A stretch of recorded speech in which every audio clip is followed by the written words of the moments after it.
The Torah tells us that the etrog that we take on the festival of Sukkot is pre-Eitz Hadar, the fruit of a citrus tree.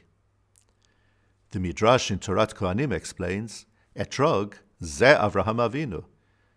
Avraham was the personification of the characteristics of the etrog. So what's the connection, therefore, between Avram and an etrog?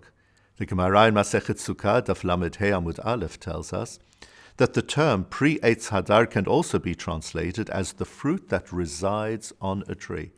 That's because, remarkably, an etrog never falls off a tree, not even when it's ripe. It will stay there indefinitely. And so too, Avraham Avinu was a man who showed unbroken, continuous commitment to the word of Hashem. And we find some outstanding examples of this in Parashat Vayera.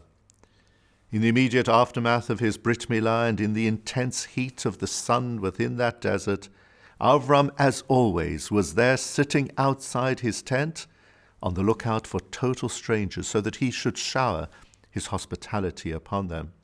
And then, in the aftermath of his prayer for Sodom and Amorah, Avram returned the next morning El Makom Asher Amad Sham, to the same place where he had always stood, teaching us the importance of Makom Kavua, having an ongoing familiar place for prayer.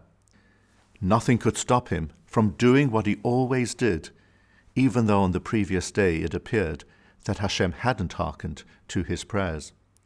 And then, once Hashem commanded him to take his only son, El Eretz HaMoriah, to the land of Moriah and to sacrifice him there, after 3 long days of a journey, we find that Avram's passion had not waned at all.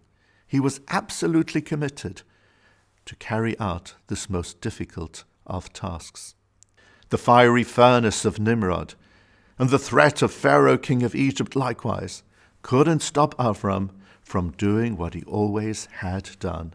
And so from the etrog and Avram Avinu we learn that while seasonal and occasional interest in Judaism and commitment to Jewish values are to be welcomed by us, nonetheless, to guarantee our Jewish continuity, we require 24/7 dedication. Shabbat Shalom.